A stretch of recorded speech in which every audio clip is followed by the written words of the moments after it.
Hi, Steven. With me is Steven Lee from DECA Games, a publisher, mainly profiled in mobile. But I saw your portfolio online and it's pretty impressive, and there's a lot of different games. Hi.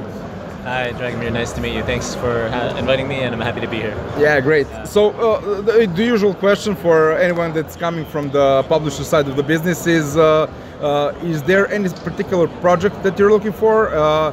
What kind of platforms you're comfortable with, or is there anything that you want to branch out and stuff like that? Yeah, so this is a little bit of a long answer because we have a completely different business model from other publishers. So we focus on free-to-play games, which is pretty common on mobile, but our business model is actually, we're not looking for new games. We're not looking to launch new games, and that probably sounds very strange, Dragomir, but our business model is basically to look for titles that have already been launched, have already been in the market for some time, but maybe are not reaching their full potential anymore. And the main idea is that a lot of times developers or studios or publishers, as soon as they have more than one game in their portfolio, they have to really, some of their games will suffer. And it has nothing to do with the quality of the games or the capability of the team.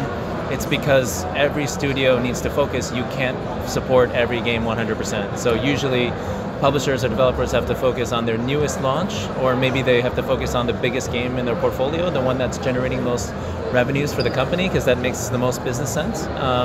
But because of that, we see a lot of older games that had some success already, but then now are declining over time because the developer has moved on to the newer stuff. And so maybe they only have a few people making periodic updates, or maybe they're not doing anything and the game is just sitting there.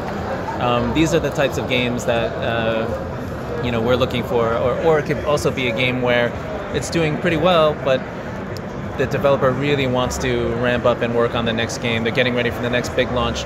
How do we do that without letting our big game suffer? We can also take over and operate those games on behalf of our partners. So that's our business model, which is, I think, quite different for the West. Yeah, that's really interesting. We didn't meet anyone who does that. That's pretty cool. So basically, that's focused mainly on mobile. Mobile, but also PC, console, doesn't matter, but mainly it should be free to play or have some type of regular live service component where in theory people can play the game forever and keep coming back day after day, year after year. Yeah, great. So that's a really good opportunity to ramp up the existing IP basically, or the entire game to live another life. Yeah, great. Yeah. So in the process of getting those games, how does that look when you find a game and you find the other side that's interested in that kind of cooperation? What's the process then? Yeah, so it really depends, but a lot of times we have to dive into the opportunity in more detail. So we look at the KPIs, we look at how is the trend of the game? Is it declining? If it's declining, we hope, is it something that we can hopefully slow the decline or help it to reverse the trend? We look into how complex is the code, how hard is it to maintain and update, what do the costs look like? Are there costs that can be cut down? Is there a way we can make the game more profitable?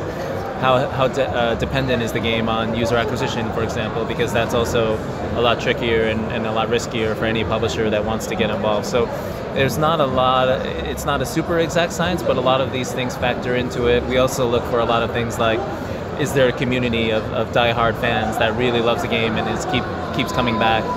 That for us has been a really critical ingredient to a lot of our successful takeovers in the past. So a lot of these factors that all kind of come together in our overall analysis of the opportunity. So I think the next step, usually if we find a game, we find a studio that's interested to work with us, we take a look at the data, we talk to them to understand what their needs are, and we try to figure out, is there a way we can structure a deal that makes sense where they feel like, okay, that we know that our baby's going to be in good hands, and now we also have a lot of flexibility, and we also feel like we're getting enough financial incentive to make the deal, right? Because convincing someone to sell their baby to you is not something that will happen immediately. It takes time, and we've done a lot of deals now over the years, and we recognize that we're not going to do it unless our partner is 100% comfortable. So it's a lot of also just getting to know each other, building the trust, and eventually feeling comfortable enough to do this kind of deal.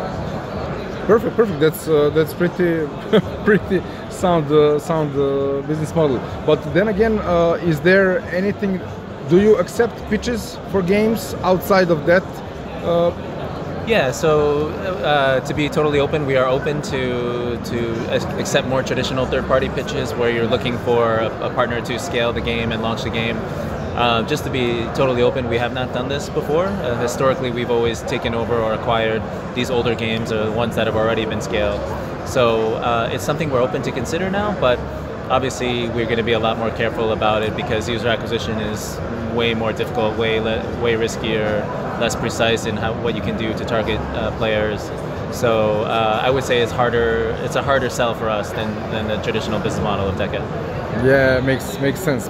So basically, there are no pitch forms on your website or anything like that in that traditional sense, but it's all the job is the first portion of the job is done by you, where you find the games and realize, assess if that's something that's good for you. That's pretty cool. Yeah. Pretty cool. Any games that you found here, maybe? Well, haven't had a chance to walk around completely yet, but there seem to be some, there's a lot of local studios here that I've never heard of, which is also always really exciting, and I hope I get a chance to meet all of them. We'll see. It's hard to tell because sometimes you see a mobile game, but it's being displayed on a PC, so it's really hard to tell what's going on. Is it free to play or not? If it's premium, that's less interesting. The other thing I'll point out is that in addition to what we talked about earlier, we're also acquiring studios as well. So we're part of a much larger group known as Embracer Group. So Embracer is the largest games company in Europe. We were the first mobile company to join, so we're trying to help grow the mobile business by joining forces with other mobile free-to-play studios. Very nice. Thank you very much for that. Pretty decent insight. This is your first time in Belgrade? Yeah, it's my first time. Yeah, cool. Okay, I hope you will see a bit more of the city than the fairgrounds here. Yeah, I hope so too. I mean, I arrived yesterday when it was already dark, so maybe, I don't know, maybe tomorrow or early Friday before I have to leave, I'll go check out some of the sites. But yeah, it looks really beautiful so far. Yeah, it's an interesting city. Let's say it like that. Yeah. Great. Thank you very much for your time. I hope you'll enjoy the rest of the conference and find some good projects to invest. Thank you very much. Yeah, that's it. Thank you, Dragomir. It's a pleasure.